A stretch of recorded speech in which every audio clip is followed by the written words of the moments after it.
Mike was just cut out for like half of that intro, whatever. Um, welcome to the show. How you been, man? It's been a while. I think since I've seen your face. Like we chat online Yeah, pretty frequently, but likewise. what you been up to? How's the family? We're doing fine. We're doing well here in Colorado. Doing the best we can. Busy as always, but it seems like even busier. This kind of hardware side project of mine is somewhat taken over my life. They tend to do that. They In they really tend to do that. Yeah, yeah. So it definitely was a big um yeah, a bit of a distraction from everything else, but it was a welcome distraction for sure. Yeah, been doing a lot, messing with hardware. The whole staying home for COVID thing that turned into a collecting retro PC and everything else hobby, I think that like happened a for a lot lot of of people. people just based on looking at. I mean, you know this because you're an enthusiast as well, but the prices over the last 4 years are Oh, just yeah, bananas compared to what they were 4 years ago. It's that was wow. I mean, crazy. you're looking like what is it? What does a Mario cost nowadays? Like Mario One, the most produced game in history. It's like $10+ for a cart at this point. Just absolutely bonkers. Like it makes zero sense whatsoever. Yeah, things that they made millions of are, yeah, for And some there are reason. still millions in circulation of. It's not like they're Yeah, even. Yeah, no. The rationality is gone from the collector market if there is any wasn't any to begin with, which oh yeah. highly debatable, highly debatable. But I mean, so this, your so what kind of stuff did you start collecting? Really during the pandemic, like what were some of your best gets? Yeah. Yeah, so kind of what happened was I was like looking around in my basement, which is where I am right now. It's just kind of it's turned into my workshop. Because Um, the nerds, I I think Yeah, it's part of the nerd life cycle. You begin in the basement, you leave the basement, you return to the basement. It's exactly. just the circle of life. It's a comfortable place. The Yeah, the I ran into a box of just stuff that I've moved around the country with me over and over again of just old hardware. Like I've always been a super computer nerd. I've always tinkered with computers. I've always used them. And some stuff, I'm never getting rid of this because it's just too cool. And I came across my Gravis ultrasound card, which I have right here, um, the big red boy. And I got this in 1994. Wow. It first came out in 92. How Um, much did that big son of a bitch cost in $1994? I think it was like $140 and $92. So And for what probably. it did was like, yeah, for what it did was an amazing value. It was like Oh yeah. so amazingly, like the sound you get out of this would just blow everything out of the water. Hmm. Um, so yeah, I came across this thing in a box. Like, I want to get this thing working again. And so I hit eBay and I just started buying stuff to build up an old PC.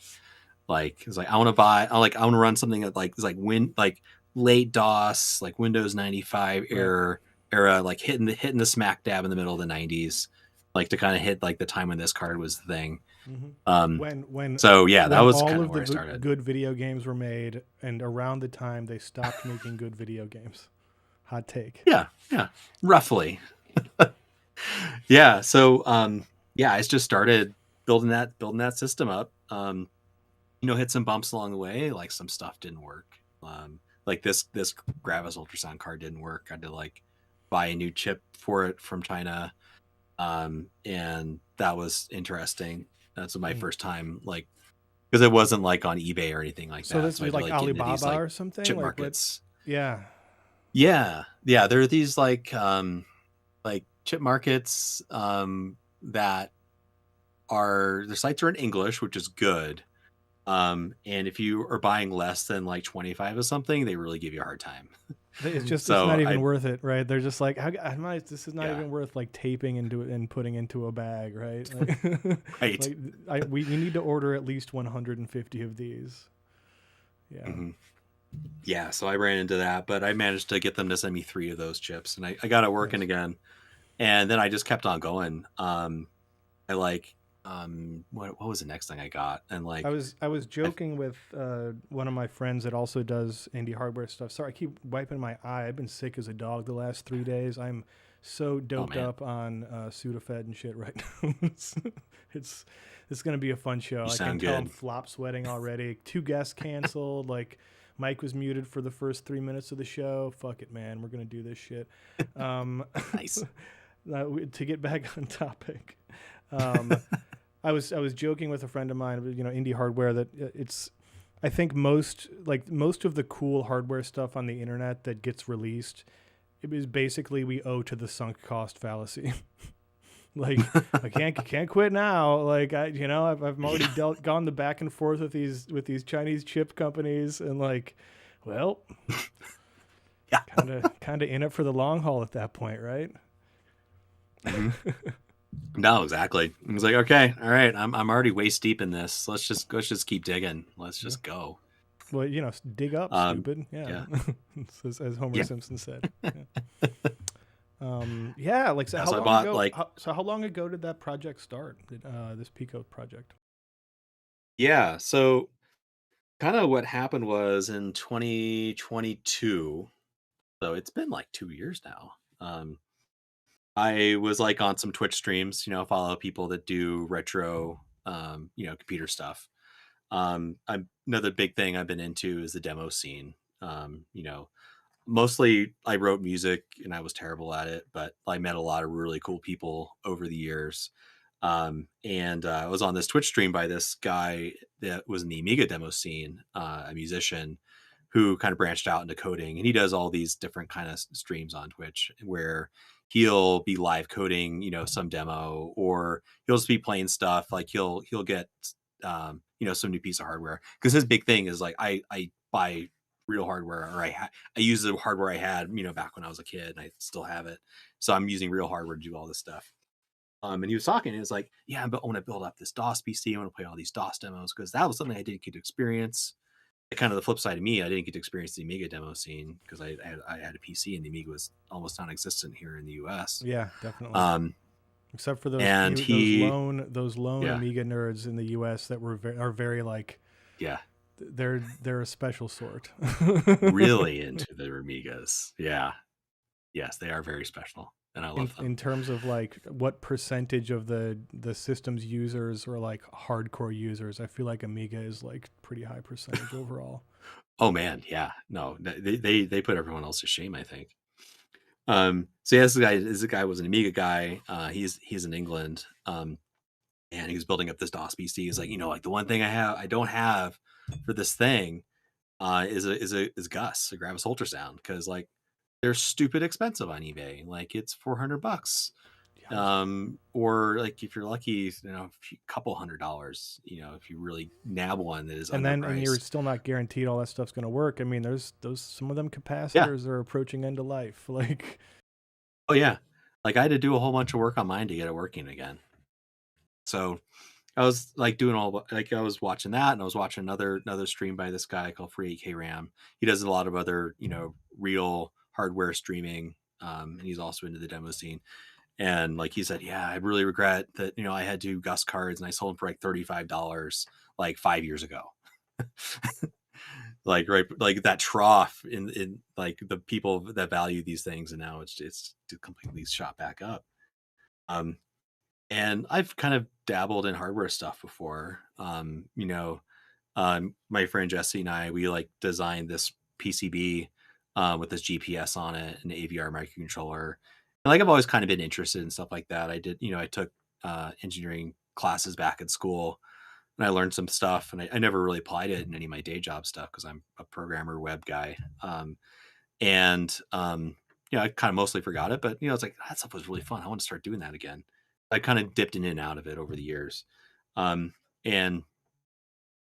I saw a couple tweets by Foon, um, back when I used Twitter, and she was like saying, "It's like, you know what? all You hail could like, Foon, by the way. All yeah, hail Foon Foon, is, the hypnotoad of yeah, vintage computing stuff.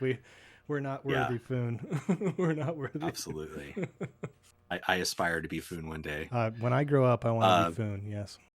yeah, and yeah, Foon was saying like, yeah, you could just hook a Raspberry Pi up to an ISA bus, and you could basically do anything. And like I saw that like a year ago, like at that point, and I just started like thinking about that. It's like, you know what? What if I tried that? Because like the Gus runs like DOSBox as a DOS emulator. You can run on like any kind of modern computer. Right. It does a perfect, like a pretty much a perfect job of emulating the Gus. And it's open source. You can download its source. Your Raspberry Pi is plenty powerful. Yeah. Like let's just see what happens, Why and wouldn't you? let's hook Yeah. this thing up. And like at this point, like I had my hardware prototype, and I designed this thing. I used open source KiCad Mm-hmm. or KiCad, depending how you want to pronounce it, Mm-hmm. to design this PCB. I call it the PicoGUS, and I call it the very dumb prototype. I don't know if you can see that the thing. The Because like I had VDP. no idea what I was Yeah. doing. Yeah, I was just like, I'm just gonna hook this up, and if it does something, I'll be so happy. And like I actually got it to work surprisingly. Like that these chips like kind of translate the the voltages from the ISA bus, which is 5 volts, to the 3.3 volts that Yep. the Raspberry Pi likes. So that was kind of interesting to kind of get to there, Yeah, I mean, so to get to that point. do you have any like really interesting or really tragic tales of failure in between? Like, what was the biggest heartbreaker getting to like this point of the story? Um, at this point, I really, I was weirdly like, I felt like nothing was not working. It was really strange, and that isn't normal. It Like, do be that there's way usually sometimes. something, yeah. There's usually something that yeah, like you get discouraged. Like it happens to me all the time when I'm trying to pick up something new. I was like, what is the point of all this? Um, Well, and you're a and wily veteran at this yeah. point, and so you're expecting Yeah, unexpected things to I was happen. Like I that's was expecting the bottom to fall out of it all, right. like at Like yeah, any just point. yeah. Yeah, it's like I know better than to expect things to work. Um, You're a and programmer, goddamn like yeah, it. no, exactly. Like it's just gonna go wrong at any point. Like yeah. And so I think because of that, because I didn't get that early like disappointment where it felt like nothing was working, like I wouldn't have been able to keep on going if I had hit that. It's like, okay, I'm out of my depth. I'm done. Like I'm just some dumb hobbyist dabbling in this thing that's way more advanced than I was ever thinking about doing. You're like Yeah, that was the thing. one smoke test that turned into smoke is enough. I'm out. Like yeah, I Yeah, mean no, I've had a exactly. few It's of like those I just projects. fried this. Yeah, I like fried this motherboard and it completely, it died. So I'm out. Like yeah, there goes But another that didn't 150 happen. bucks or yeah, whatever. Yeah. Yeah, like I later, like later on, as I started building stuff up, and I started like uh I build a version of it that worked on the Pi Pico, because like at this point during the pandemic, Raspberry Pis were stupid, like hard to get. Scalpers were selling them for $100. Like this is like supposed to be like a $35 board, and so I was like, okay, let's try it on the Raspberry Pi Pico, which is like a microcontroller costs on a board that costs $4, Yep. and you can buy them all day, every day for $4. Like there's no markup. And that once I went to that, it went like yeah, so like all kinds of shit went wrong. Like this version of the board, this is all the bodging I had to do on it to get Beautiful. it to work. Beautiful. Yeah.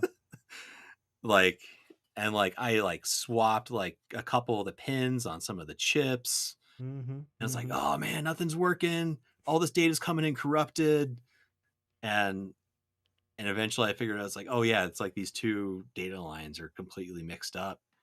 Um, and then like the chip was resetting, so I had to add all this extra stuff to like keep like clean up the reset signal, and like I completely mixed up like these two signals. So I like just like put two wires between the two. And so like, yeah, this was the low point. This was Yeah. like, God damn it, I'm gonna like fix everything, and eventually got there just by completely just bodging the hell You're out at of the this like, board. splitting fingernails and like burning the shit out of yourself point of the project, right? You're like fucking Oh yeah, yeah, yeah, yeah. and like like these pins on this thing are tiny, and like I'm getting old. My vision isn't as good as it used to be, so I'm like wearing this like wearing my old man visor, like Oh hell peering yeah, into dude. this That's a nice thing. one. Yeah, That's a nice one. I like yeah. it. And like yeah, like my hands are shaking as I'm trying to like fix these little tiny Yeah. wires like to the board and lift up the pins on the chip and do all this crazy stuff. Yeah, Yeah, there's some that was small stuff on there. yeah. So Yeah, yeah, I've but eventually started I got things regarding to going. Pi. I started. I'm building a little cyber deck project with the Pi Zero W 2, Oh, cool. and like such an interesting little thing. Like it's almost fast enough to be a computer. Like it's like It's on the HDMI. cusp. Like I've got the prototype I have back there. I'll probably bring it out later. Like it runs Raspberry Pi OS, like Debian. I can't remember which version it is. I think Bullseye maybe. And Uh-huh. like I can check my email and stuff with Pine, and read read read RSS with Newsboat, and use Oh, that's awesome. Mastodon with the Toot terminal UI app, and like Yeah. it's got Wi-Fi and Bluetooth. Like I can, it's actually pretty sweet.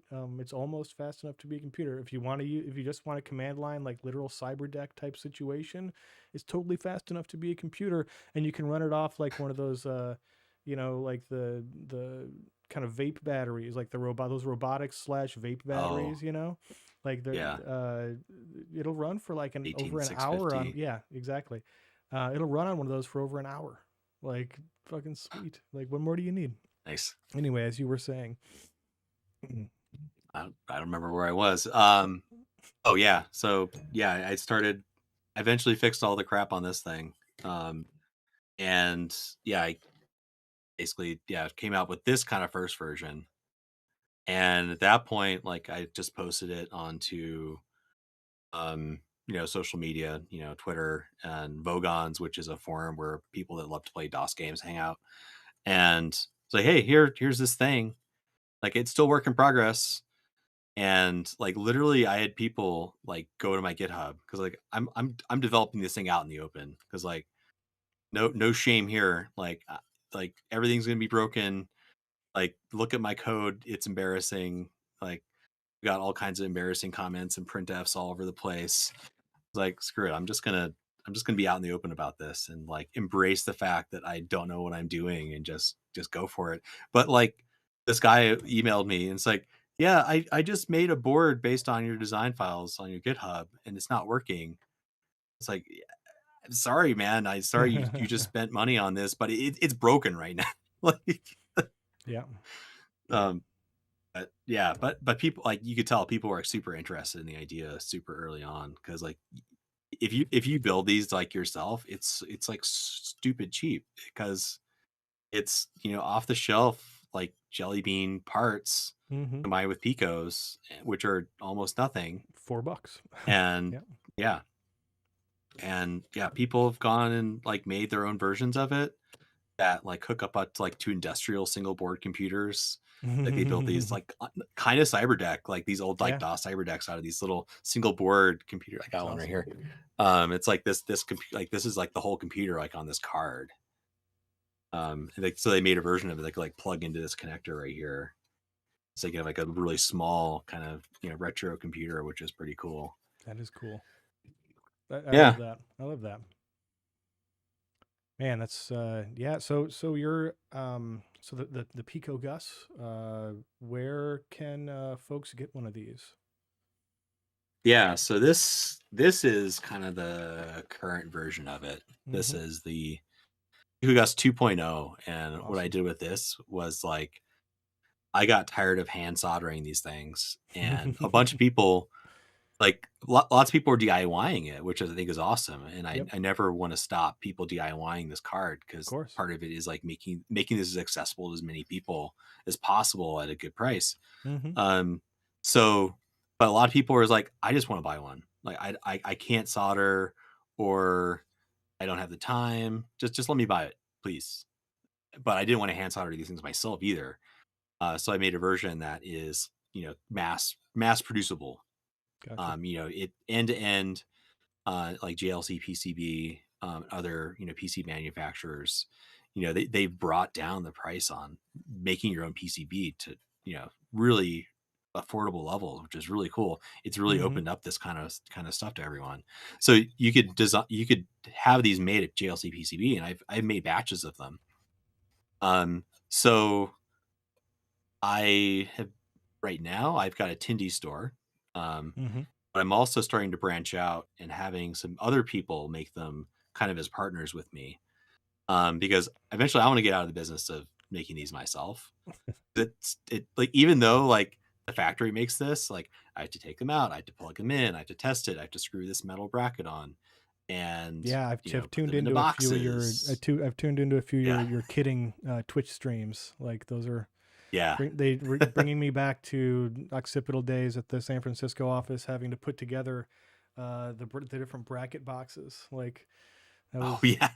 it was a very very similar process, but with more. In your case, you actually have to plug it in, boot, like make sure it plays Yep. your one of your test things, and then you Mhm. put it in the box, which is Yeah. way more complicated than us. Like yeah. Yeah.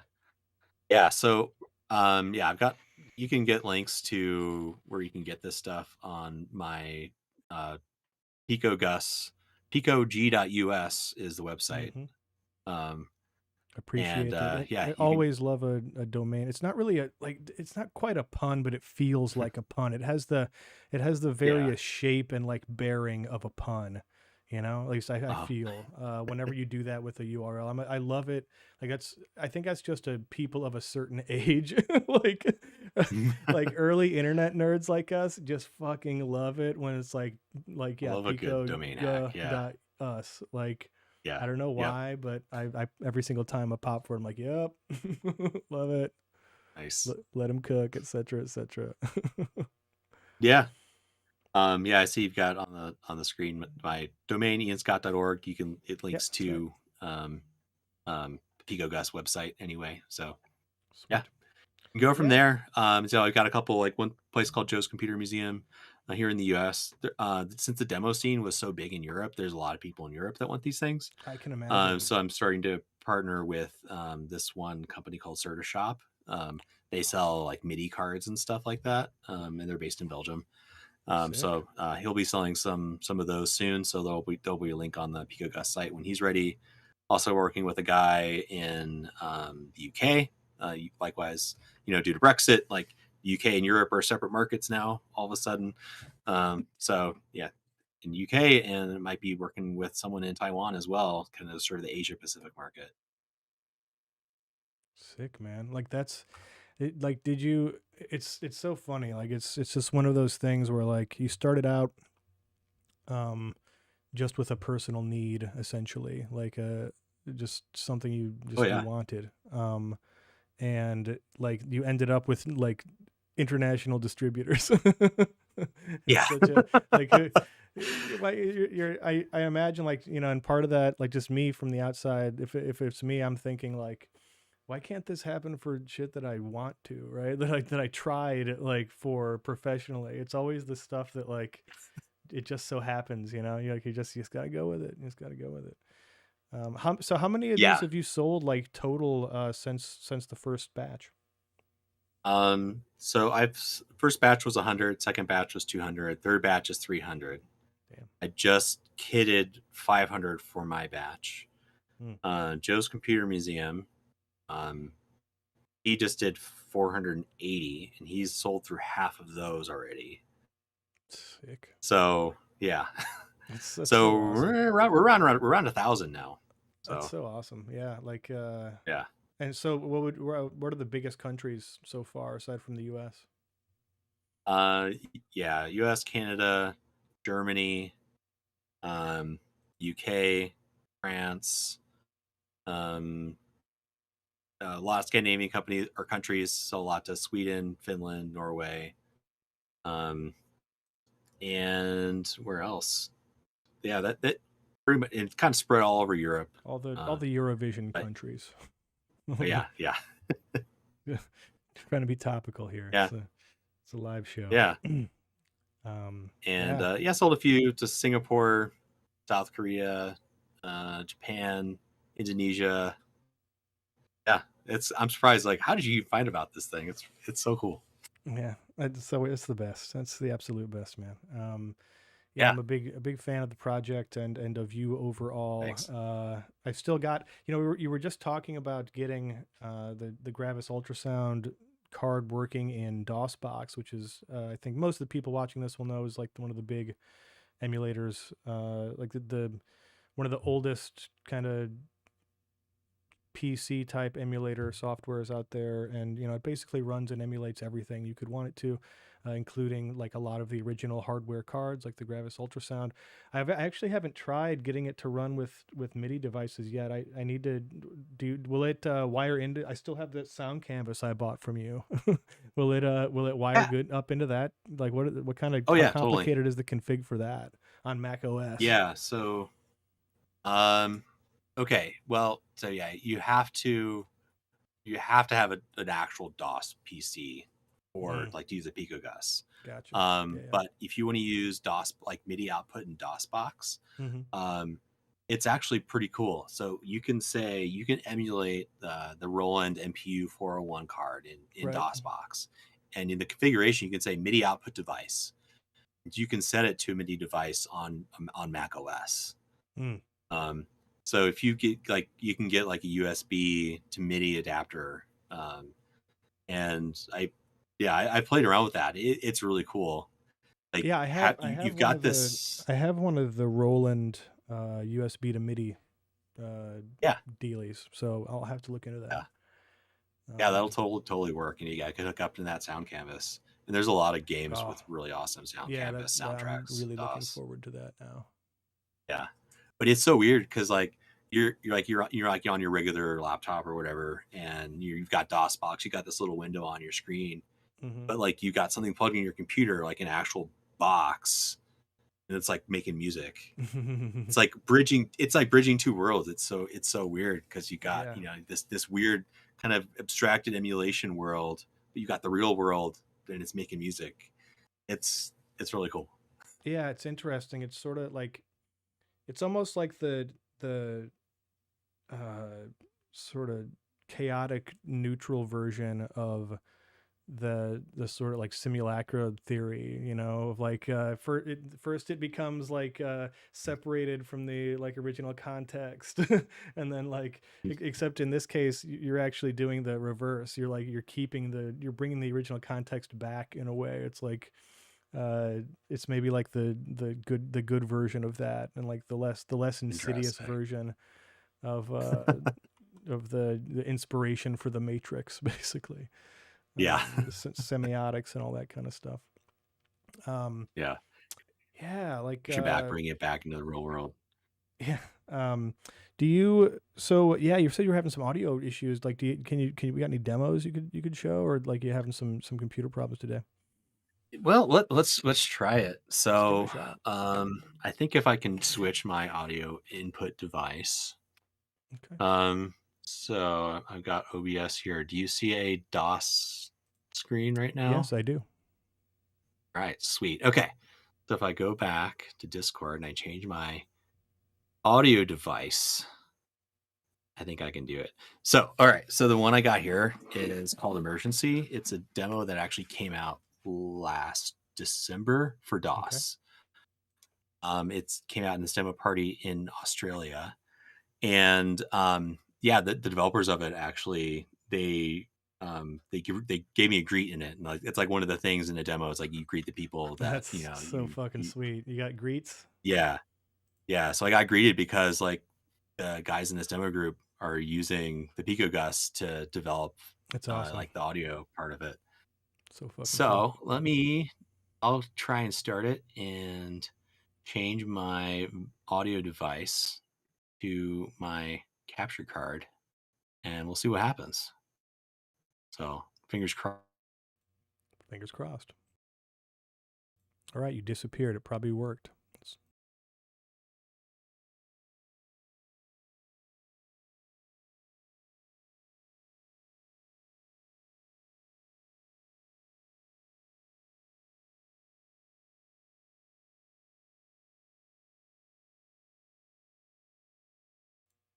I'm not sure if the audio is working on it. Bummer. Because it looks sick. It very much reminds me of like the beginning of XCOM. Like that intro still gives me goosebumps after all these years. I'm gonna have to look it up for people now.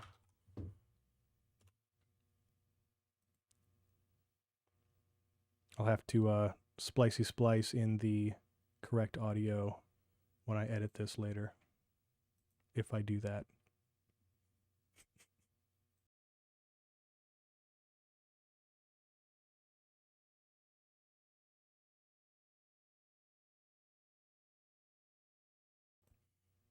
Extremely boss. Oh, hey, there's our audio.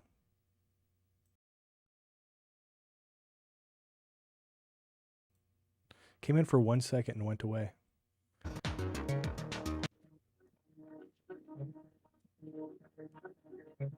I wonder, oh shit. Okay, dude, Ian. Are you on Mac OS for this capture, or is this a PC?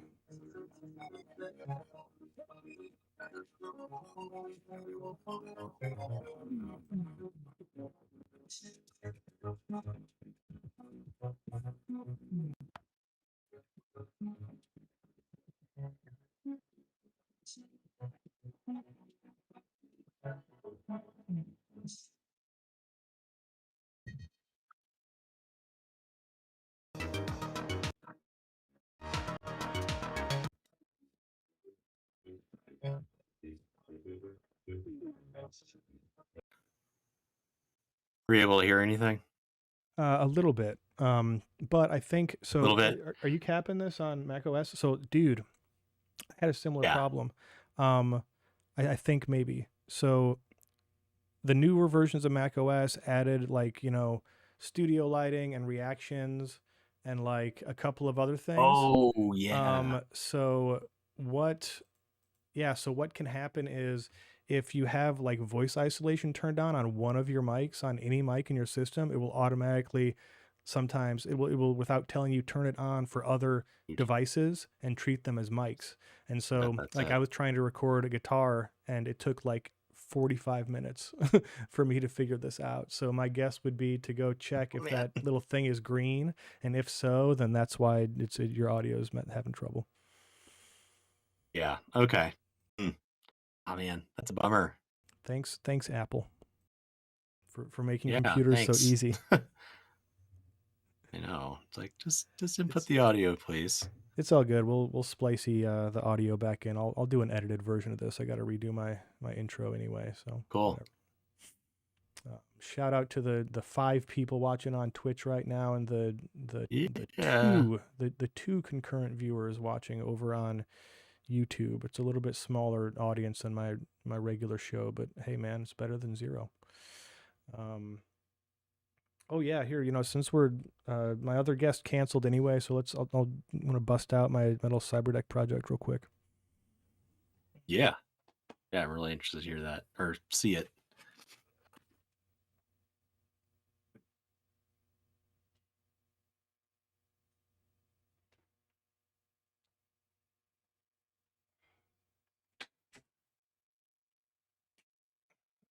Current working title is The Slab. Slab. This is a 7-inch screen, Raspberry Pi 02W with a shield that puts a battery on there, and also works as a USB hub. So, and a charger. So it's basically a UPS for your computer, but you can use it as like it'll run for about an hour on this thing with a decent one of these batteries. It's so easy to get it's so hard to find decent ones that are not that are what they say they are, because I've seen them. Yeah. Like some of them are just clearly lies. Like it'll say like 9,000 milliamp hours, and you're like, no, motherfucker. Like it's no, you just no, you're just you know. But Just anyway, now. yeah, this little guy, and so yeah, its current working title is the Slab. It's got stereo speakers on the back. Oh, that's sweet. Yeah, so the way I think I'm gonna do it is it's going to be in two pieces, and like you'll 3D print a little case, and to put it together, you'll kind of just like Lego it like with these two connectors.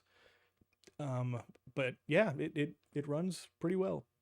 I can do mail and write stuff and all sorts of things. It's a touchscreen too.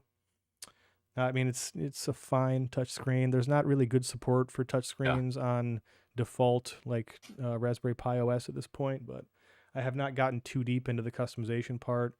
It will, in fact, run Retro Strange TV. Like I had at one point set this up with just like a little script that as soon as it booted, it went straight into like a super minimal GUI and just launched VLC with the Retro Strange TV Yeah. URL, and it works fine for that. Then you can just plug the HDMI out to something, and you've got what you may call a strange box. The strange Man, box. actually, I I think love it. there might be charging this battery. We can turn this thing on. Let's see. Yeah, there we go. Oh, there's something. Yeah, see if it actually boots or not. Hey, there we go. There you go. So it's 1280 by 600, I think, something like that, and Yeah. it's surprisingly 60 frames a second. But yeah, and it just boots to I can log in and put Start X here, and run Cool Retro Term, of course. Yeah. Um, I think it's awesome. I like cool retro. So it's fast enough to run cool yeah, retro term, because that like uses all yeah. kinds of like It'll shaders and it'll stuff to yeah, like even emulate with a so it'll CRT. run it'll run at like like 12 frames per second or something like that. Like the shaders will, but like I mean, like it's fine. It's a super small, it's a combination of like being a really small, like pretty low res. Like I personally feel that like 7 inches for a screen is like just about the right, like just about the sweet spot for portable computers. Like the Yeah. iPad mini form factor is like it's kind of tragic. I was talking with somebody about this on Mastodon the other day.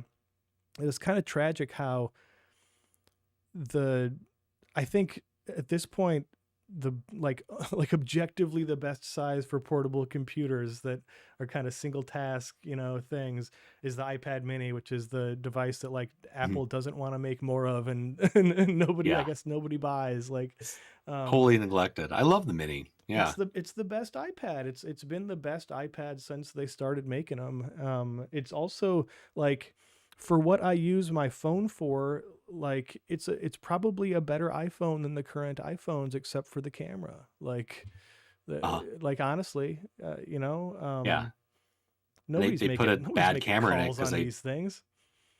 yeah. Like we got video chat for that now. It's the Exactly. telephone's so impersonal. If I'm gonna berate somebody, I at least want to look in their eyes while I do it. Yeah. See, for telephone, like text and phone is for like mass firings. I want eyeball to eyeball. Speaking of mass firings, now Gotta have a connection. yeah.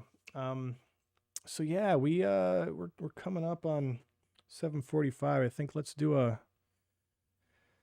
3/4 through the hour ad break here. I'm gonna take a break and take 2 minutes to refill my throat coat tea and go to use the facilities. We'll be right back, folks. Sweet.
right, we're back, everybody.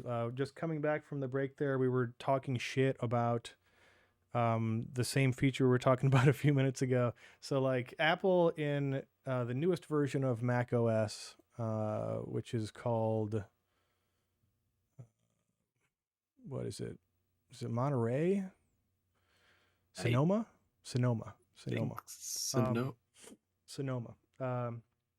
The version, so basically, it added these features that let you isolate voices in input devices for, similar to what your iPhone can do. It also lets you do stuff like, try to do background subtract, like blur out to give some depth of field, simulated depth of field, like I'm doing. I'm using the same thing. You can see like in my hand here, like in a little bit through the banana becomes sharper, or like my hair against the bat. Same gimmick. Um, the issue is that when you turn it on, I think they just assume that everybody has one camera and one microphone or something, because I turned it on for my Logitech Rio, which is the camera I'm using now, and it assumed that I wanted it on like all the other cameras that I would plug in. And it did the same thing for the microphone. So like I plugged in, I have my my vocal mic here, and I also have like a SM57 knockoff for recording Mm, guitar and stuff. And so I plug that in. yeah. I plug it in as input two on my mixer over here, and it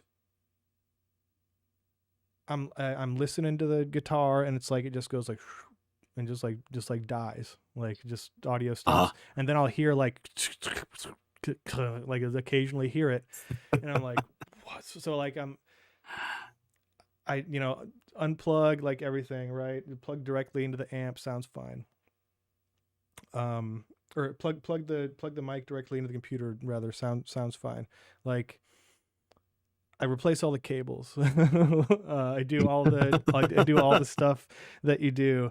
Come to find out, like an hour later, and this was my nephew Henry I was recording my nephew Henry for our live stream. This was back New Year's Eve live stream, and it took us like an hour just to figure out that what I needed to do, like when you're screen sharing or using your mic, there'll be this little indicator in your menu bar, this little blue indicator or green indicator Yeah. sometimes, and you have to click on that, and then there's like a tiny tabbed interface that shows what apps are using your camera or mic at the time, and it will, for some reason, seemingly randomly, decide that you want some of those settings enabled on an input device. Maybe when you first plug it in, I don't know, but like you have to like go in there and click the disclosure thing, the arrow, the caret to point down, and then click it to turn it off. Otherwise, it will just stay on and fuck up all your recordings. Yeah. Um, yeah. So thanks for making computers easy, Apple. I Yep. mean, again, Yeah.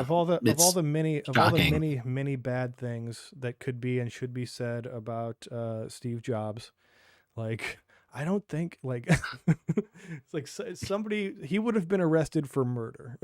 Like I feel like that would have been the last straw. That would have been his, like, Daniel Plainview, like end of There Will Be Blood. I'm finished. Like Yeah. I just, gosh and golly, it is absolutely ridiculous. Thanks for sticking with us through the ad break, folks. We got about 5 minutes to the top of the hour. Um, our next guest coming up here in a few minutes will be Adam Rodnitzky. Before Adam, I'm gonna test out something here since we got show one going on. Let's take a look. Yeah, let's. So I'm gonna go ahead and bring up. I forgot I built this little interface and then just didn't use it. Um, oh, maybe this won't work. Yeah, there we go. Like real thrill as Phil adjusts a crop in real time. Chill as he does a bad job for a few moments. Um, yeah, sick. Look at that. Yeah, we can taking a look at the old PicoGUS Nice. website here. Yeah. Love this demo here. Yeah, you got links to your Tindy and Joe's Computer Museum. Love that name. Love that name. Yeah. And of course, it's all on GitHub, which is cool as hell. Always jazzed when stuff is on GitHub, and you've got CI running on this thing, and you are a I do. professional. You are a Yeah. pro, buddy. That couldn't be Yeah, me. that was actually a contribution from someone put in a pull request. It's like, really? hey, yeah, that's awesome. I was like, love okay, that. yeah. I mean, I gotta be a professional software developer and have CI. So Tremendous. Yeah, I've been working on that for my day job a little bit as well. It's been a whole thing, but we'll get there. Is there I was pulling up. Oh yeah, another one of the things I wanted to, since we're talking about DIY stuff and whatnot, I'm going to remind people here, not an ad read, but hey, I have a Patreon. You can go to patreon.com/Phil Nelson to support me for just $1 or $3 or $10 or $25 or $50. It did happen one time. Somebody became a mysterious benefactor for 2 whole months. That paid for a lot of extra future server time. And this is where, we'll keep you up to date on what's happening. Some of the things that Retro Strange, some of the things that my Patreon pays for are the server fees for Retro Strange, which we just built a new website for, retrostrange.com, independent streaming, media and media curation, ad-free, tracker-free, surveillance-free. We do a couple of 24/7 streaming channels, one of which is Retro Strange TV. Let's take a look at what's playing on Retro Strange TV right now, huh? Oh, damn, it's Batman himself, Adam West, in the Doomsday Machine, 1972. Cool. One of them chosen. All the things on Retro Strange TV are chosen by the curator, Noah Maher, my co-founder at Retro Strange. Hello to the 3 viewers watching on Retro Strange right now. Yeah. I have my Retro Strange sticker that I keep stuck to my workbench at all times. You can't stick it. That would just... I have a box of... So I use doubles. Yeah, I have tape on the back. Smart guy. I'd also like to talk. So, more DIY stuff. I've been working on this. Did you get a play date, Ian? Yeah, I did. So I'll send you one of these here. So I designed this little dock. I got tired of waiting for the cool little TV looking thing that Panic is eventually supposedly coming out with, according to Cable. Yeah, I forgot that they were even going to do that. That was like, what, a year ago they announced this? Anyway. And so I really love the always on, word clock display thing. And I also really like seeing, I find that if I have it open and out somewhere, number one, I'll notice when the battery's going down because the battery lasts forever. And number two, I'll notice if there's new games because the little indicator light, will pop up. And so I always like to check out what's on there. And also with, one of the things, if you don't know with the play date, is that there's no backlight on the screen. You need sunlight for it. So here's I'll grab mine right here. So like you can see that as I kind of tilt it, like when you don't have any sun here, you just can't see shit. It's not a viewing angle thing. It's just that there's no light. If I tilt it up into the light, you have this really nice, bright, easy to read screen. And so setting on my desk, and I was thinking, like, I really like the clock. I wish there was some way. I don't really have a lot of clocks in here purposefully. I was thinking, it would be cool. I have a window right here. It would be cool to be able to use that window to just as natural light for a clock. And so, 3 hours later or whatever, I've made all my measurements and I'm in Blender and like, I'm 3 pages deep into a field notes, and I got the first version of it, and unsurprisingly, my alignment holes on the back were off by like 1/10 of a millimeter or something, and so I had to reprint it. Being smart and having done this a few times, like being wise to the potential pitfalls, I should say. Had just printed a small little, okay, here's where the dots go. Like, is that correct? Because otherwise it'll be a 6-hour print, I'd rather have it be a 15-minute print, find out if my numbers are good. Anyway, eventually I got it. It looks like this. This is the first version here. It's got the little Playdate logo like etched in there. And it's got a cutout for a cable to run through in the back. Oh, sweet. So you can just like take your little guy, set it on there. And if you want, when you time to take it off, you got your little cutout there. Also, it's got a little cubby hole in the middle for you to hide stuff. Put like a screen protector, or put like a screen cleaner or something on there. It works really well. I use it every day.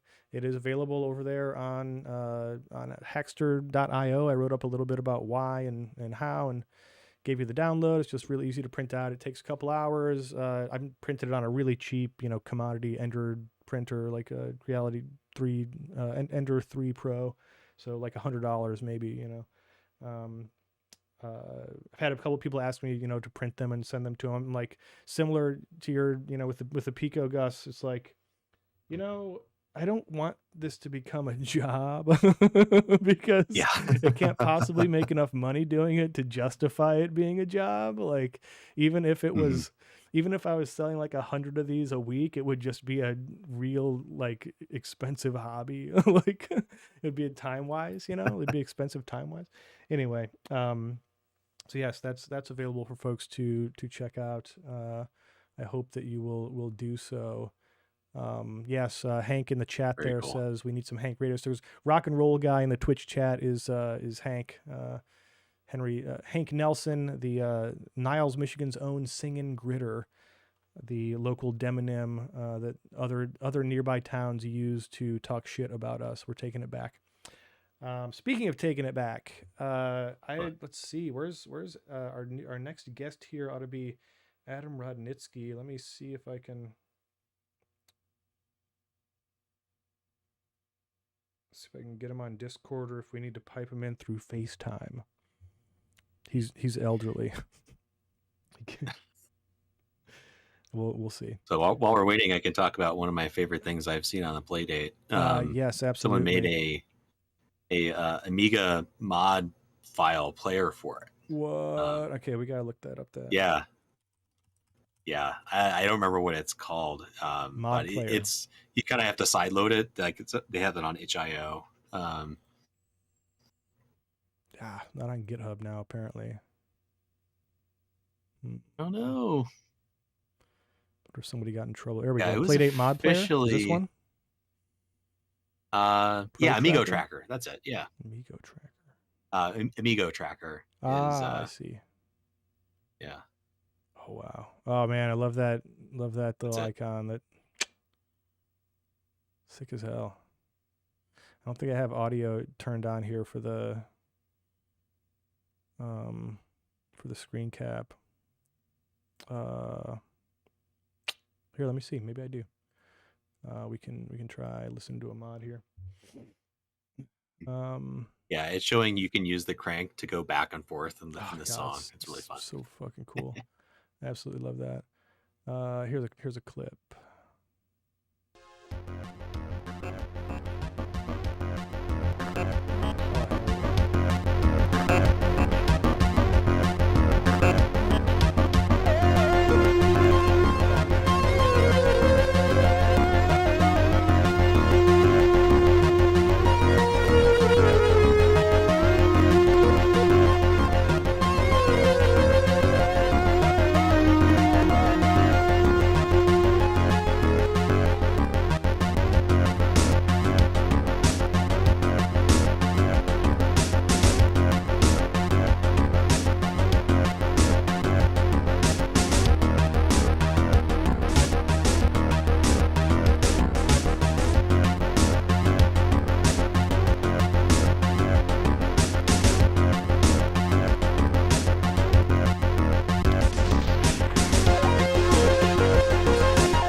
How cool. And what a beautiful little, like, this UI is so like authentic. It's very real. I love that. All right, let's see if I can get our next guest on here. Messages. Copy link. This would be fun. Let's see how many screen share windows can I crop in an extravagant way before OBS starts to shit the bed. I mean, it's a pretty beefy Mac. M1 Max, 64 gigabytes. I think we'll be okay. Yeah, I've been pretty impressed with how well OBS runs on my M1 Mac. I just touched the computer and it's not even hot. So yeah, what they've been able to do with heat dissipation on these M series machines is extraordinary. You got to give it to them. Give it to them. Yeah, wow. Amiga tracker. Oh yeah, so I've also got I got some music available on Bandcamp. Unlike most 40-year-olds, I am not a DJ. I make bad music of my own. Way to do it. Yeah, I'm not gonna desecrate the good names of other artists by badly mashing them together. I'm going to desecrate other artists by accidentally stealing their best ideas because I don't know any better and doing a very bad job. And that's what I've done here for the most part, or occasionally paid other people to make good music. For example, Nikki Flowers made Forest Quest, the official Retro Strange Halloween 2022 jam, which I'll play some of here while we wait for our guest to appear.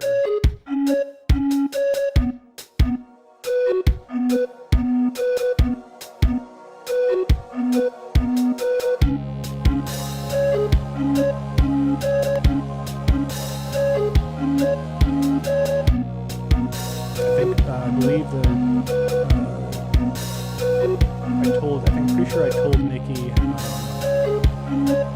Chrono Trigger. I think I just said Chrono Trigger. Oh, yeah. It's like the perfect thing to steal from. Oh, I mean, literally anything. It is a triumph beyond measure.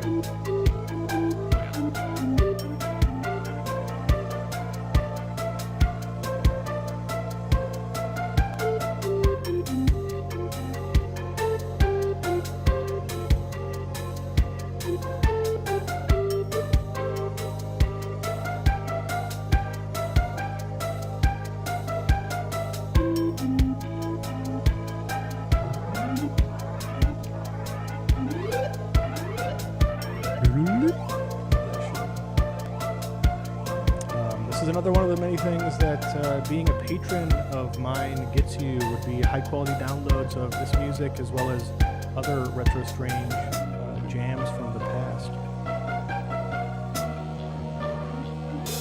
That's right, Hank in the chat says being a musician is just stealing for a living, and I'm a musician. That's right.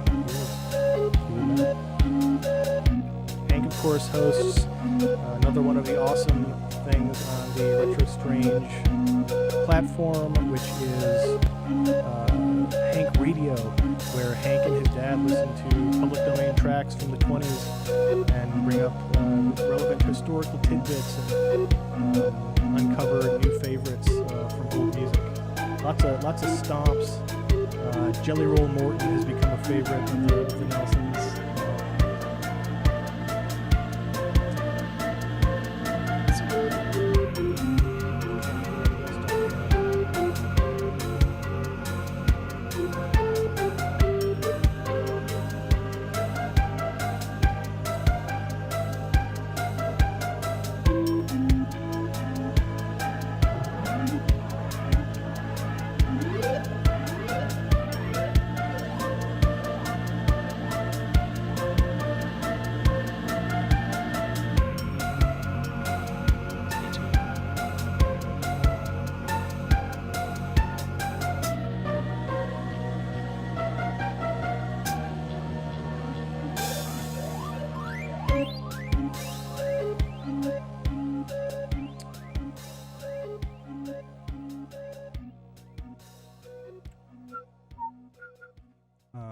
So another great one. We'll go back to, let me pull up Retro Strange again here because I do want to put over. So you can buy stuff from Retro Strange. By the way, Ian of course has the fetching Retro Strange sticker. There's also shirts and one of my favorite pieces of merchandise I've ever been allowed to make. A very obscure beer cooler cozy thing for Ulysses Lunch, the cafeteria in one of our favorite short subjects, The Donuts, which is this bizarre 20 some minute film strip type, short feature for the kids in school to watch based on the Homer Price series of books, apparently. And it's just bizarre and amazing, and we've watched it 1,000 times, and it kind of stuck in my brain, and so we made them some merchandise basically for this fictional lunchroom in Centerburg, Ohio. Uncle Ulysses lunch. Many crazy things happen there, specifically involving donuts. But yeah, we've got Hank Radio here. Let's listen to a little bit of Hank Radio. Woo! Yeah, we're back, baby. Let's go. I hope you cats are ready to stomp because we got some hot jazz for you up soon. This is Hank Radio, in case you're listening, and I'm here with my co-host Chuck. How you doing today, Chuck? Good. I'm glad to hear that. Well, it's been a long time. I just want to say I'm happy to be back. I think we're both happy to be back. Yep, absolutely. So we'll get up with this next song with Love Will Drive Me Crazy. Hold on. Oh, okay. You want the mic? Before we get started, I have a joke. You want to hear a joke? Yeah, sure. I'll hear a joke. All right. After an unsuccessful harvest, why did the farmer decide to try a career in music? Why? Because he had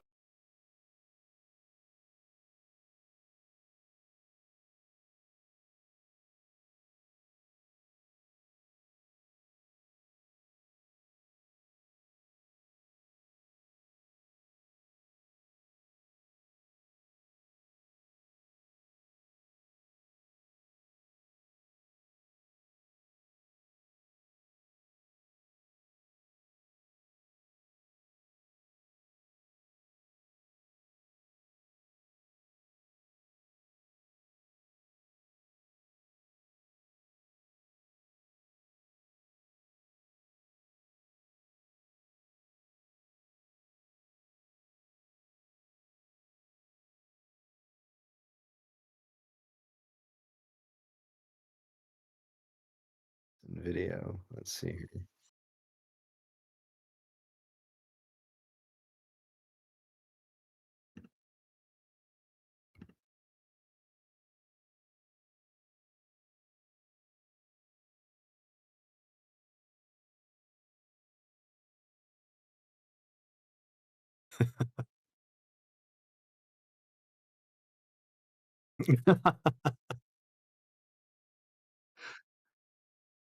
Um, we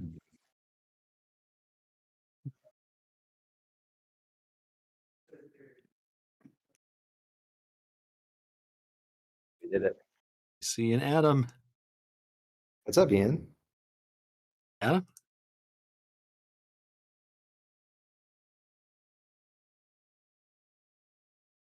It's been a while. I'd say the last time we talked was probably 2022, probably. Yeah. Sounds about right. Yeah.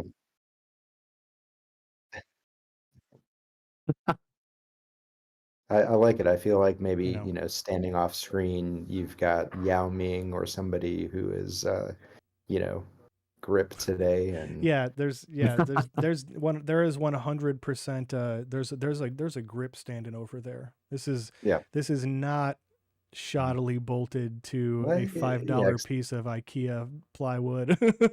No sir, not in this, not in this wizard tower. That's not how we do things. We're professionals. He said taking a massive rip off of his vape. Yeah, your audio is a little bit low. Let me see if I can turn you up. I don't know if it'll actually come through or not. Okay. So Adam, welcome to the show. Everybody, Thank you. say hello to Adam. Adam Rodnitzky. Tell the good people out there who you are and why we know each other. Who am I? Well, I'm a lapsed Iowan and now Bay Area resident. Known Iowan. Formerly of a company known as Occipital, where I worked with some dubious, web engineers. Some unprofessional nerds. Unprofessional nerds through and through. Yeah, just yeah, you could say that. I mean, it's for some of us, it was so bad we like lost our hair. I mean, I was there at the beginning. You came in without any, so. Yeah, it's true. Actually, Phil was at the front end of my Occipital experience. I was interviewed by Jeff, by PicoGUS, and by Phil. That's right. And Phil was at that point, I think the best way to describe him was as a San Diego surfer.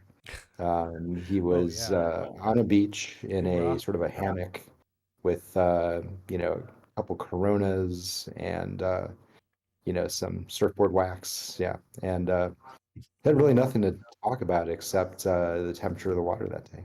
Yeah, that's exactly how it went, and that's I remain so to this day. I just need a gnarly wave, bro. I've never been surfing in my life, and I'm terrified to do it. I feel like, I I try to live by the adage, it's more shameful to deny a fear than to run from danger. A great man, Jake the Snake Roberts, once said that, and I'm genuinely frightened to try to like surf. I just feel like I would immediately break all of my bones and then drown. I used to live by the adage, but the rent went up. So well, man, that bar was great. The adage, just a sweet. Yeah. Right now, Ian's thinking to himself, I remember this kind of banter. It's true that at our old job, like we would sometimes just like lie to each other for like 25 minutes, and people in the office would just not know. Like they thought we were being 100% serious, and we'd just be absolutely lying and making shit up. I think the problem is that it was all conceivably believable, just based on who we are. So speaking of stuff that's not there anymore, that was great back in the day, conceivably believable, awesome 80s band. Yeah. Had some hits on IRS. A couple of compilations with REM just never went anywhere. Their cover of that song "Don't Put Another Dime in the Jukebox." Amazing. I like it better than the original. It's rare that happens. So the problem is that somebody did put a dime in the jukebox. Anyways. So Adam, what have you been up to lately? I know, like, let's talk about fun stuff. How's what are the coming plans for 24 Hours of Lemons? Well, I wish I could say that was fun. Our race car suffered tremendously at the last race. We had one of my co-captain, Ulrika. She was driving in a high-speed corner, and the right front suspension collapsed, and the wheels went like this. So she spun off track. Luckily, she was okay. Yikes! But that was front suspension, total rebuild, which is done now. Transmission, lost third gear, fuel injection system. Actually, Ian, this is related to some things you were talking about earlier. The engine that we are running in our race car is out of a 94 Lexus SC400, and we transposed the entire fuel injection system, which includes an analog ECU, which is known after about 25 years to have leaking capacitors that then leak out onto the traces and cause all sorts of mystery running issues. And we're finally exciting facing that right now. So I've got 3 spare ECUs I pulled out of various Northern California pick and pulls. I'm taking them apart, looking at how the traces look around the caps. And I've got a bunch of I got a bunch of caps that I've bought. And so I need to see if I can manually clean one of these boards up and get this thing operational again. But I think actually I'm just going to send them to you. Hey, I'll gladly take a look at them. Yeah. Got an ultrasonic cleaner. Nice. I got my visor so I can peer at it. Excellent. So yeah. Yeah, but we're making deals over here, folks. Yeah, I have a similar I've got an Atari 2600 in the closet that won't turn on, and I thus far have been afraid to open it because I've seen the insides of a few at this point. I'm like, do you think that by this point, do you think Ian realizes what we're trying to do here? We've just sort of like conned him into appearing tonight so that we can send him our projects and have him fix it. See, I wasn't even thinking of that. I was just talking. I was just trying to commiserate. But yeah, I mean, I think it's the least Ian could do for me inviting him on the show. Oh yeah, it's fair trade. No, I'm actually looking forward to it. Like I also like working on the old stuff. It's just, I mean, you have to be in a certain mood for it, and like with your kind of when you don't get to choose the mood, when you've got to make like 100 of these or whatever, it can definitely be less fun. But like when it's one of those weird, it's like a project car at this point. Like it sits in the closet. I bring it out like once every. I work on it like once every couple of months for like a whole weekend and then put it back in there and we'll see how it goes. Is it sitting on concrete blocks? Yeah. So I got little tiny 3D printed concrete blocks. That's exactly what I need to do. You can take the boy out of Michigan, as they say. That's right, man. You don't know me, I've got a Sony man. PVM that's my project car. It's just sitting, all the parts are not all the way in it. It's sitting on my floor, like one of the staring at me. PVMs. Yeah. It was $50, and there's a very good reason why it was $50. It is a total. Like, is the tube at least still? It's a total disaster. So there's what? Is it like what's working on it? Like what made it worth $50 at all? Just the fact that it had all the pieces. Yeah, all the pieces are there. That's about it. The tube is tired. When you would turn it on, there were loud popping noises that would come from it. Exciting. I fixed that. Yeah, I had a whole bunch of leaky capacitors, so I'd replace all those. But I turned it on again a while ago, and the magic smoke came out again. So, yeah, I'm scared to dive back in because I don't know what I'm going to find. Yeah, sounds like potentially a burn the house down fire risk at this point. Well, I mean, if it wasn't, what would be the point? Right. You gotta make your own fun in this life, I'm gonna bring the chat back or here. 10,000 volts across the heart. I mean, hey, it's good for you. Like there was a really good song, "Kickstart My Heart." I think that they knew what they were talking about. They were probably electronics enthusiasts. Definitely was not a song about cocaine. No, absolutely not. Those good, decent boys in Poison? Motley Crue. Yeah, Poison was less into Motley Crue. Yeah. Motley Crue not so much into classic electronics. They were more 8-bit coders. Yeah. Oh wow, I love that. These are my high voltage gloves. That's sick, dude. It reminds me of the doctor from Team Fortress 2, or the engineer even. Yes. Yeah. I'm moving this. Erecting a dispenser. Yeah. Wow. 22,000 volts. That's awesome. How much do those set you back? Those are tremendous. I kind of just want those for just walking around San Francisco. They're like $45, something like that. Yeah. Just like thick ass rubber. Yeah. Yep. Yeah. It's awesome. Love that. Yep. Rock and roll guy in the chat says, "Hey Ian, can you fix something for me?" You got a repair shop now, get in line. Yeah. Ian's got work to do. You got a repair shop now, buddy. So when is some folks watching might not know what 24 Hours of Lemons is. Can you tell folks what that is? Yeah. 24 Hours of Lemons. I'll try to bring up the website here. Yeah. The sort of the tagline is where Halloween meets gasoline. So it's a endurance racing series for cars that supposedly you're supposed to buy for $500 or less. In reality, some of these cars are a little bit nicer than that.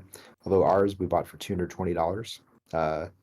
And but yeah, you go to real racetracks around the country and actually around the world now.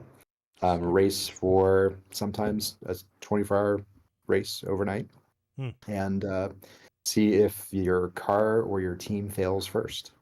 So I've done this since 2012, and I built my first car for this series in 2015, and built a second car in 2018. Both of them were products of the wonderful British Leyland Corporation. This was sort of Britain's answer to General Motors, but just slightly worse. So as all things from England are. Yeah, I'll say it. Come but at yeah, me. it's a tremendous amount of fun, and a big part of it also is just they really prefer it if you come in theme and stay in theme the entire weekend. Probably one of the best themes I'd say in recent history was a theme. It was basically a team that did a Dead Kennedys theme with Jerry Brown as the lead, and that's really putting the work in. And they were in character all weekend. They had basically they created so they found the car, or a car like the car that Jerry Brown used to campaign in 1972. And they had a group of about 10 thugs, except they were sort of Jerry Brown campaign thugs from 1972. And I'm trying to remember some of the lyrics from the song now, but they were chanting them throughout the pit. I love that. It was pretty hilarious. Was it? I mean, there's the famous Dead Kennedy song, California Uber Alice. Yes, that's the one. Jerry Brown. Yeah. Yes. Yep. Iowa smiles and never frowns. I have the record here. Yeah. Yeah. Wow. That's tremendous. It was great. I think I've seen many videos and photos over the years from your exploits there. So this your current car is which one again? Oh yeah, the current car is the Rolex. So it's called the Rolex because it's a 1980 Rover 3500 with a Lexus SC400 V8. We ripped out the Lexus transmission, put in a Toyota Super 5-speed. We connected it to the rear wheels through a Ford Ranger drive shaft. Took out the Rover rear axle, put in a Ford Explorer rear axle, put in a Detroit locker, so basically we can hang out the rear end on corners. Took out the Rover front brakes, put in Jaguar front brakes. The net result, by the way, keep in mind, I am a marketer. My team co-captain is a marketer. So we've probably built the most complicated race car in Lemons as marketers, not engineers. The net result is that our car runs, probably a third of each race. It makes sense because, I mean, marketing is usually selling stuff that engineering doesn't have yet. And so you're really at this point just selling stuff to yourself that you don't have yet. And so it's like, it's an Ouroboros, like it's the snake eating its tail. Yeah. I mean, actually, you can think about a racetrack. You're just going in circles, and it's a metaphor. The metaphor stands. But yeah, we've had a lot of fun with the car. Actually, we actually have had a few races where it has actually run the whole time, which has surprised not just us but other people, probably more so than us. And we've also had some pretty hairy incidents with it where we've gone off the track at very high speeds and lived to tell the tale. And yeah, I'm trying to think the last time. I don't remember the last time I drove a car. I've been in too long. I've been in San Francisco too long. I've been on the inside too long, man. Yeah, we need to get you a Dodge Daytona Z so you can that would be relive sweet. your youth. That would be sweet. No, I want to go all in on. I want a city and a Motocampo. I want a little like that. That's the ultimate. That's the ultimate automobile. Yeah. Yes. When I was in Japan last fall, I went to the world headquarters of Tamiya, which is, of course, the best scale model company in the world. Yeah, I have a bunch of their stuff. One of their classic kits is the Honda City with Motocampo. Yeah, hell yeah, dude. Oh, cool. Yeah. Oh wow. Here we have an awesome message here from a spam bot that I'm deleting right now. Nice. No. Thanks I tend a to lot. attract. Yeah, thanks a lot. Let me fucking where's auto mod when you need them, right? I Yeah. hate it when that happens. Anyway, as you were saying, I'm gonna fight As with I was saying. Yeah. So yeah, racing. This has not been actually last year. Bulleted. Did absolutely approximately 0 races last year. Only one race this year. You've been kind of busy, A little bit busy. A little bit with your day job, which is day job is running a robot sensor software company called Tangram Vision. If you've got a robot and it's got sensors, call me. Yes, so like a really smart calibration team, one of the best in the business. Literally wrote the book on it. We literally wrote the book. You can actually buy our book on Amazon now, which is really cool. Yeah, I mean, as if I didn't have enough pain of dealing with Amazon as a vendor back in the occipital days, I've decided to lay that curse on Tangram Vision as well. Yeah, that was a really fun time. Yeah. Like the back and forth and the moving, because I remember there were moving goalposts as well, where like you had to sell a certain amount and then you had to sell. They kept changing it. Like So. The other thing is, of course, is that Amazon wanted to have 1-day delivery across the U.S. for for our relatively specialized device. But what that meant was that we would get an order from Amazon, not based on customers, but based on sort of the delivery algorithm saying, all right, we need 2 units in the Klamath Falls warehouse. And if you don't send them within 36 hours, we're going to penalize you tremendously. So we're not doing FBA fulfilled by Amazon for the book. We were doing FBA, aka fulfilled by Adam, for quite some time. Probably got about 20 requests for books a month from the robotics community. It's available as a free PDF. We pointed people there, but a lot of people just wanted the hard copy. So now we point them to Amazon.com. It's perfect for sitting by the beach in between catching gnarly waves, brah. Yeah, I mean, just imagine what your life would have been like that day 10 years ago when we spoke if you had a calibration book. I imagine it would have been hella mellow. Possibly also nifty. Yes. Yeah, so we're about 8:30 here. I'm fading fast. I feel like we got to do something interesting here. Let's see what we got on the ridiculous list of tabs. Okay, we got about 10 minutes till the ad break, folks. About 10 minutes till the ad break. So one of the other goofy projects I've been doing here is Retro Strange Movie Night. Let's talk about Movie Night real quick. If I can edit. Hang on here. Yeah, there we go.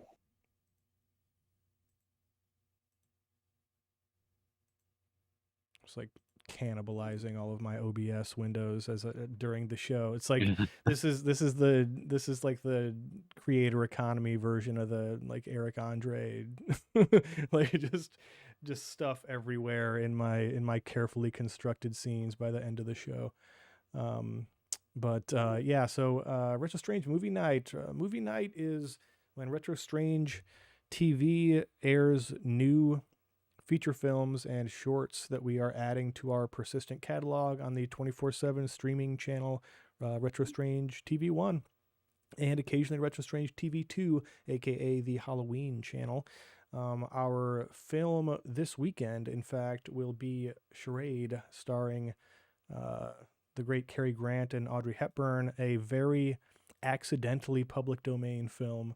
There's a story about it, and I'll talk a bit about that in the introduction to the Retro Strange Movie Night episode. So take a look. Get ready for that. We're really Are you excited sure for it's this one. not charade? It could be. It could be. Yeah. Anyway, 1963. Really looking forward to it. It's rare that we get to add. It's rare that we get to add movies on Retro Strange from the likes of like a Cary Grant or an Audrey Hepburn. It's more like Dick Miller and Adam West. So we're and nothing, no shade against either of those great actors. But yeah, I'll take it. Let's, we took a quick survey on Retro Strange TV1 earlier. Let's see what's playing on the Halloween channel. Right here! Where's the trouble?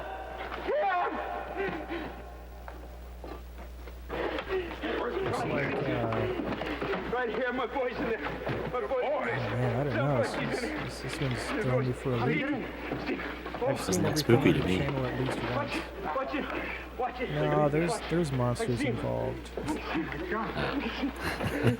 I'm sure of it.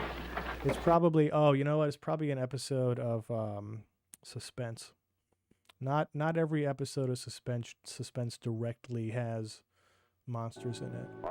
At the tail end of the Doomsday Machine here on Retro Strange TV. I'm not sure what's coming up next. We read your signal, Astra. Spin the wheel, make the deal. Spin the wheel, make the deal. Spin the wheel, Raggedy Man. Yes. Support indie media. Become a patron. Go to my Patreon, Phil. Patreon.com/Phil Nelson. Sunny Tufts. We've got 25 members. I think 17 of those are paid. We're at about $70 a month. That basically pays for all of the Retro Strange and like server infrastructure and storage and backup and stuff. If any of the Retro Strange servers get knocked out, we essentially the way these are run, like Retro Strange Channel 1 is run by a little $100 Intel mini PC that sits in my living room and just sends up data to an Owncast server, which then disseminates that. It's hosted on Linode. I think that one costs us probably like maybe $12 or $20 a month or something like that. And then Retro Strange Channel 2 is about the same.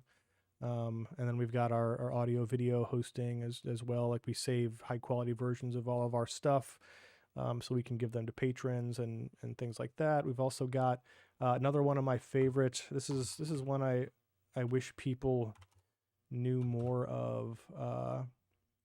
We have the Retro Strange GIF gallery. I wrote a series. So basically, Retro Strange TV is run by a series of Python scripts that I've written that just do weird little discrete things. Like, for example, go through every single video we have and clip out 5 animated GIFs at certain percentages through the video. So to do that, of course, first you have to figure out the duration of the video, and then how many you can get, like, because you want it to be a certain duration, like I think it's 3 seconds is what I said, or something like that, 2 seconds maybe. But for example, let's see, A Bucket of Blood. Speaking of Dick Miller, one of the great Dick Miller's great roles. These are all on retrostrange.com/gifs. You can browse, download these. Please do not hotlink, obviously. But feel free to use these. Like this, I've used this one to respond to people before for sure. We've got some other good ones here, like Bears and Man. I think has, it's some good shit there. Like this guy could be a Slack reaction, right? Blasting Cap Dangers. Blasting Cap Dangers, one of the new ones. Breakfast Pals. Cartoon Films Limited, a short-lived gimmick there. We've also got Captain Zero on the channel, an early science fiction kids hero, sort of like, honestly, almost could have been like the American Doctor Who in a weird way, just not as like much less highbrow. I mean, Doctor Who wasn't really highbrow in the beginning anyway. It was still a kids show, but just being British, I think the standards were higher on television. But Captain Zero and like, you know, he has like kid companions, like go back in time and you know, right wrongs, and sort of like Peabody and Sherman or Doctor Who, early Doctor Who, the good Doctor Who's. Yeah, here we go. Chevy Action Release 2, Thrill Driver's Choice, 1956. Oh yeah. Look how slow this flip over is. I love that. So good. I could just go through. That sounds slow motion, is it? No, it's just totally. I think it's just the regular speed. Yeah, Fire. Patty Learns What to Do. There's some good ones here. Now this looks like a Dead Kennedy's video right here. I could see Holiday in Cambodia playing over that. I've got some Gameras on here. Oh hell yeah, that's sick. Yeah, Gamera can't go wrong there. No, Gamera is a friend to all the children's. Yeah, he's our friend. They're making a new Gamera, I think. That it's not going to be as good as the Godzillas, which is a bummer. There's also Ghost Rider, which is this we get people watching, like tuning into the channel sometimes. There's a script that posts what's playing on Mastodon, and people will be like, "Oh, Ghost Rider! They made a Ghost Rider movie in 1982," like thinking it's the Marvel character. No, it is in fact a strange short subject about bus safety. this boy, the kid with the Prince Valiant haircut here, the Pete Rose, is haunted by a girl who was killed in a bus crash, and only he can see, and it's just played like very somber and kind of straight. It almost feels like a David Lynch short at times, like totally accidentally. Wow. It's like The Sixth Sense as a PSA. Yeah, kind of like, yeah, sort of, but it's just also very dour and kind of like it's interesting. Oh yeah, Grave of the Vampire, where I believe the only film that I'm aware of where a Nazi stabs a baby. That happens in that movie. You need to broaden your repertoire there, man. Well, I mean, it's one of the only. Well, let's see. It's it's definitely the only 1972 horror film that I know where a Nazi stabs a baby. Fair. Yeah, we've also got great stuff from one of my all-time favorite movies, The Horror Express. So good.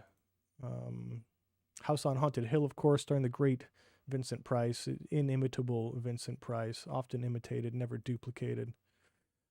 And of course, Manos, the hands. Oh man, look at that character encoding. Whoops. Oh, you can take the web developer out of the man. Blah blah blah. Marijuana, Assassin of Youth. Marijuana. They always say it that way too. They're like hard. It's interesting just how hard they were pushing the racism buttons for marijuana back in the 50s without there was a little more art to it. Like they would never specifically say that it was like something horrible about Mexico or whatever. They would just say like marijuana. It's gotta really get in there. This is not American. Mother Mac trains her 7 puppies. Oh, look at these guys. They're a little chaser for you. Unfortunately, I gotta bounce. It's all good, man. In fact, before you do that, let me cue up the ad break, and you can go during the ad break.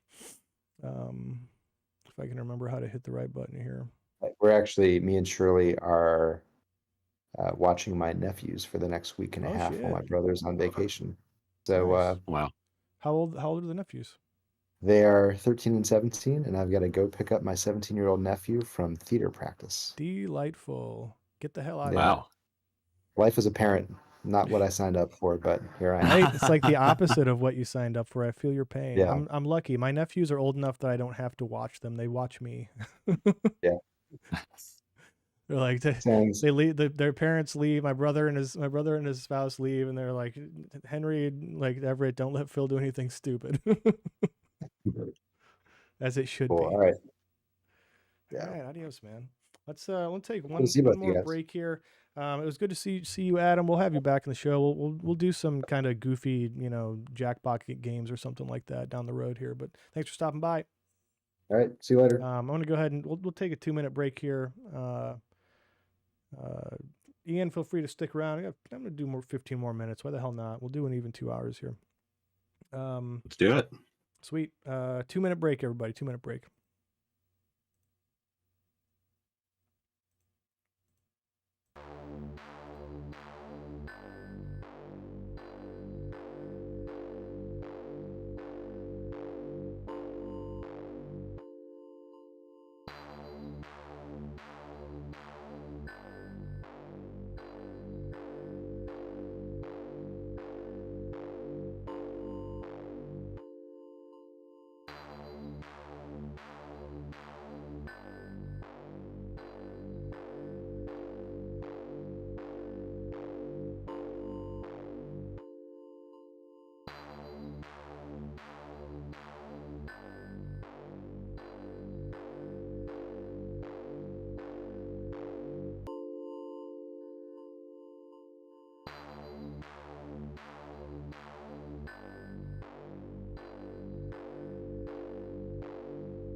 Yeah, about PicoGUSs. Yeah, what do you got going on after the show here, Ian? Yeah, talking to a guy in Taiwan about potentially being a official seller. For official, Awesome. you get a link on the website. So yeah, Love that. Yeah, and probably gonna sit down, write a take home or exercise for a back end software candidate that we want to hire Nice. that I didn't get to today because I was busy doing other stuff, and gotta send to him before he loses interest in us. Yeah, right. What's the hiring process like with the day job? Relatively, is it similar to like we had at Occipital basically, or is it significantly yeah, different? it's pretty similar. Relatively low. Like we don't do any stupid beat code or whiteboard coding or anything like that. Yeah. It was like one of the first talk to things. us.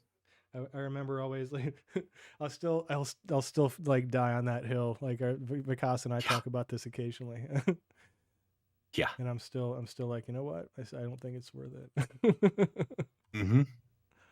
Totally. I'm totally with you there. Word. Yeah. We're doing, OpenCV is we're gearing up for convention season here.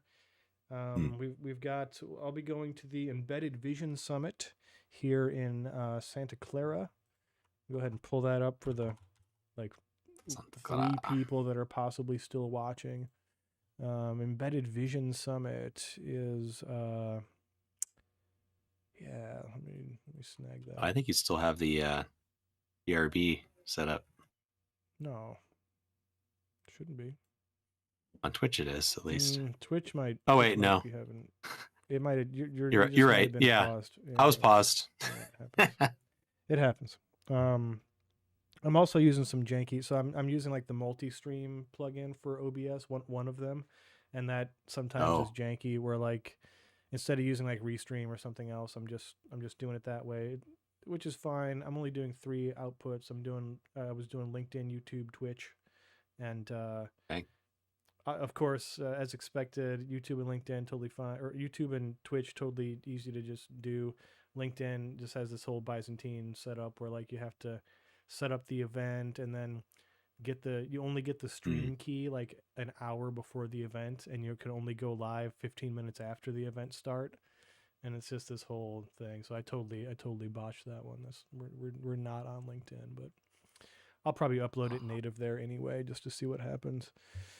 It's it's an ongoing effort. We'll play some more games on the show. I think it's been remarkably easy to spend 2 hours of time, even though maybe 10 minutes of that were 10 minutes of that we're probably screwing around with the studio and whatever. But I think otherwise we've done pretty always. Good here. It's gonna be that way. It's gonna be that way. Yeah, like I've run out of a lot of stuff that I was even going to talk about here. We can, let's bring up some stuff. We got some news. We can do a quick news dump before we call it a day on the talking part of the show. Let's do that.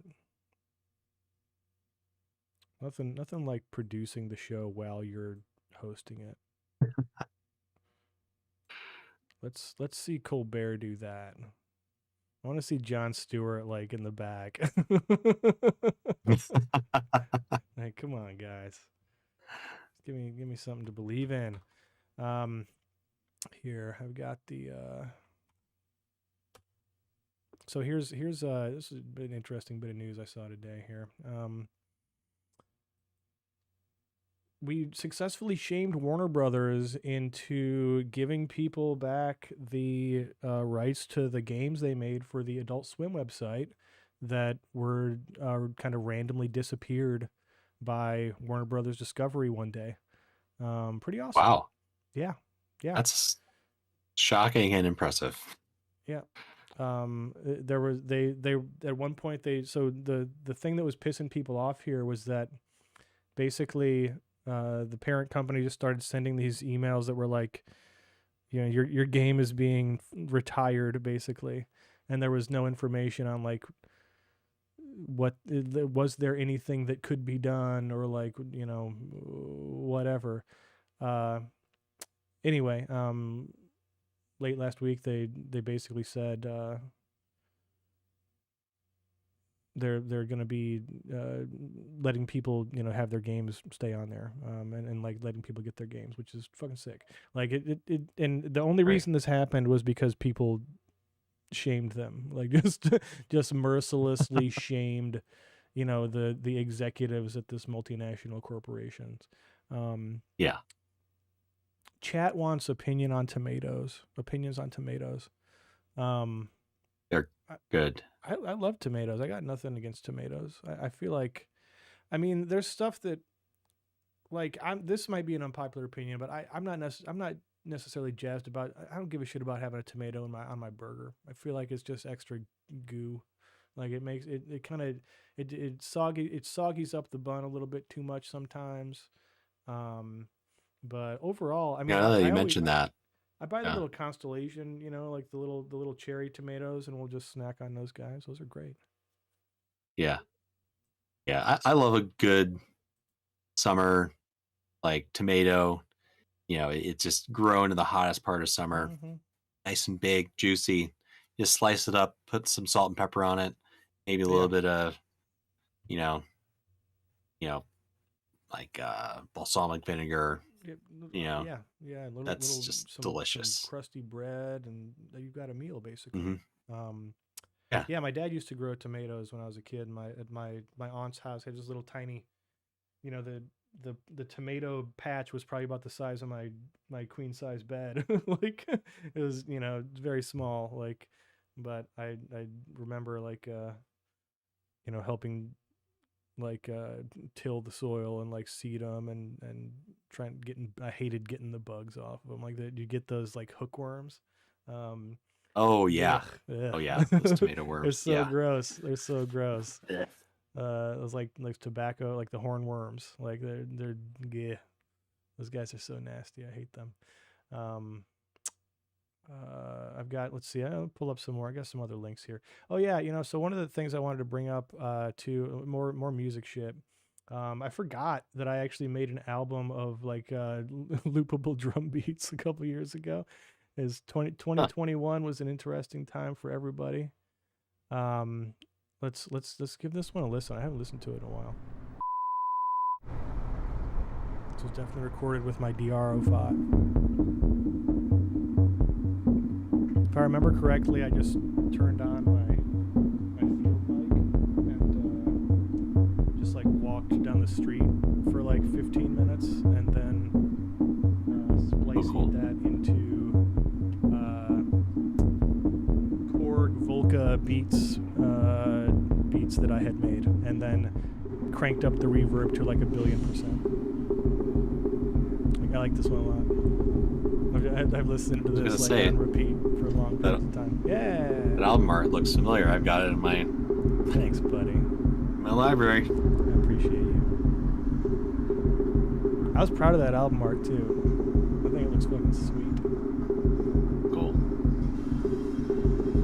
Also, the name of this track is Italian Cave Music.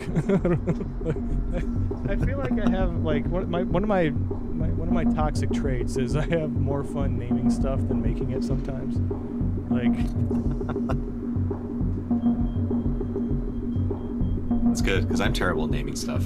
It's a completely. That's my least favorite part of doing something. See, it's my favorite part. I'll have like 8 names before the thing's even started. Like it's a curse because like then you have to actually make the thing to use the good name. Like it's just the worst.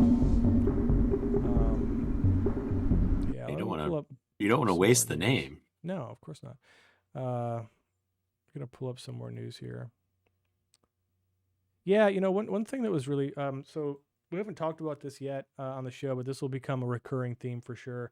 Ed Zitron's fucking incredible newsletter, Where's Your Ed At? Cannot recommend it enough. Probably So the good. best. Like this, I don't know. I don't even know how to describe it. Like this is, to me, this is like probably the most, like some of the most essential writing about the tech industry that has existed for a decade. Like Ed is like, he's one of those guys that does an incredible job in his writing of writing the line between like justifiably showing anger at the bad decisions that people have made, and like legitimately just being like, you know, XYZ, here's what happened. Like it's fucking infuriating. Like here's who did it. Like here's the entire backstory. Like here's all the receipts, right? But it's not dry, and it's also not overly like mean or cruel. Like he's like, this is legitimately just a guy, like a journalist like a writer trying to hold people accountable in tech, like, you know, just those poor powerless people, like the CEOs of Nvidia and Apple and OpenAI and Meta and Tesla, like those poor little guys that it's their birthday. No, like these are like the people that are basically we're putting in charge of our society, and it seems like for the last 25 years, the vast majority of the tech press has been way too complicit in just rubber stamping stuff and accepting well, you know, I get to fly to Dubai or whatever, and so I won't say anything too mean, like that kind of bullshit. And exactly. Ed's work is the opposite of that. And I think part of it is just, I don't know what his financial situation is like, but it just seems like he doesn't have to give a fuck anymore.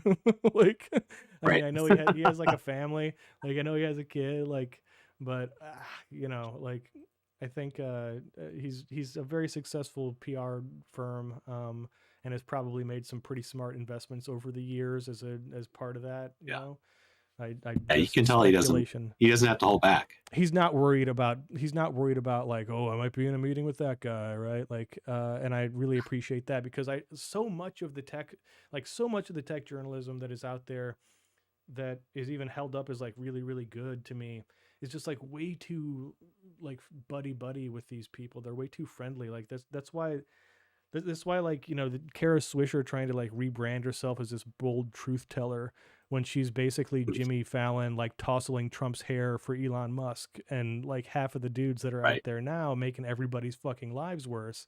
It's like, no, dude, you were on video. Kara, is this video? Like, it's not like this was not. I don't know, man. There's books, there's quotes, dude. Like you sent quotes. Yeah. You don't get to rebrand yourself. You can't take back your entire career and be like, well, I was, you know, it was just hard. And I'm like, no, yeah, I get it. Everything's hard.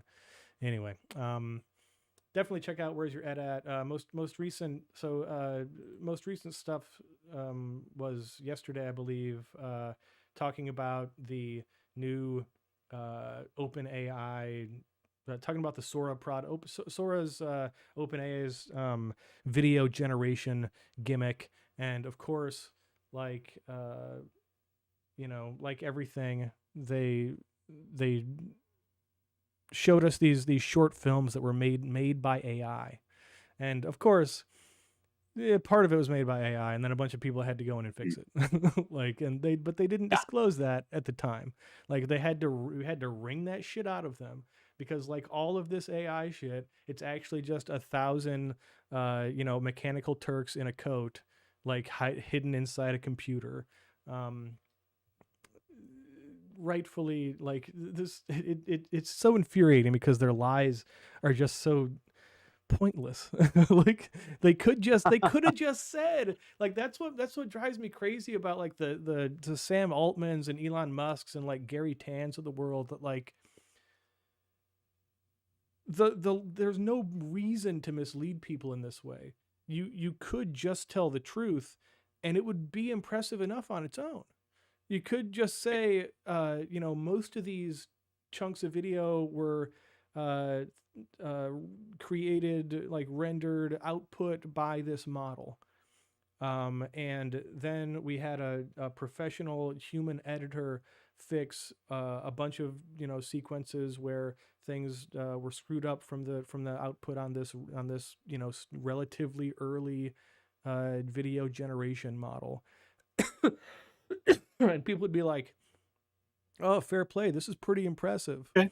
But they had to just make shit up, like just like the models do. Like it's, I mean, I wonder how much of, you do have to wonder at a certain point how much of the stuff that like Altman, Musk, etc. say is just ChatGPT. Maybe they're just like, before they're brushing up on their talking points, and they're, what should I say to such and such interviewer, like.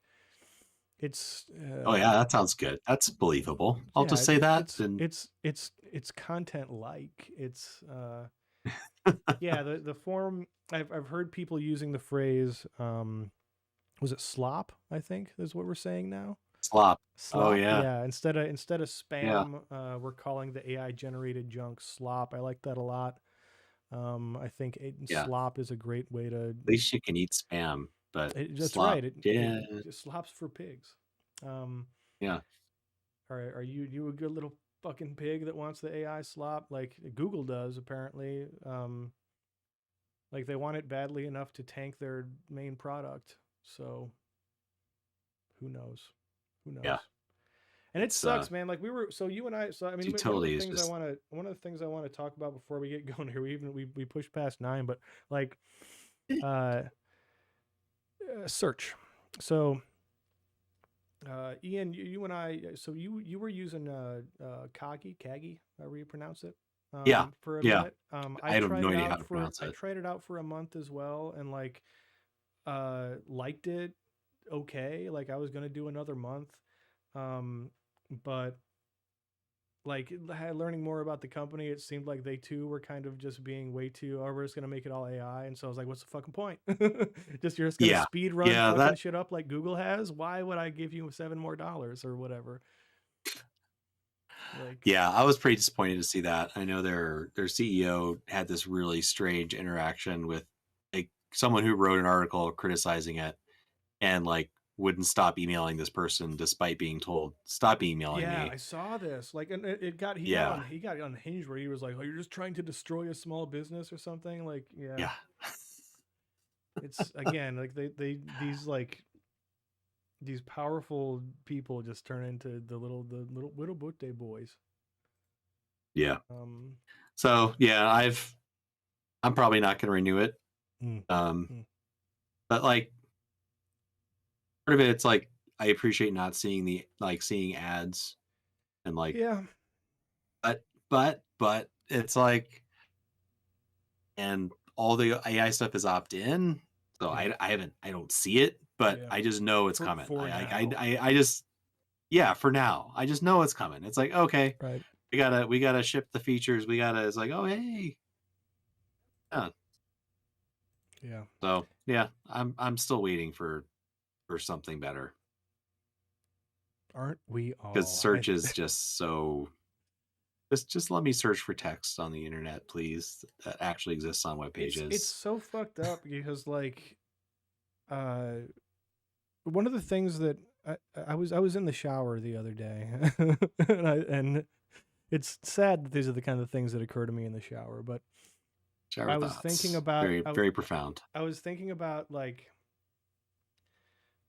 Alta Vista and web crawler, and like and how like basically if we just had those two again, like they would be individually both better than Google in terms of search results. Which is just sort of wild, right? Like, I mean, I'm totally talking out my ass, but like, I think it might genuinely be true. Like, I wonder if like can somebody find us the algorithm from 1998 or whatever. Like, we'll run a Kickstarter, dude. We'll buy it. Like, we'll run a GoFundMe. Yeah, it's like, okay, whoever still owns the Alta Vista source code, just let us have it. We just want to talk. Someone's got to have the rights. We just want to talk. There was a video I saw. Okay, it looks like Yahoo. Oh yeah, okay.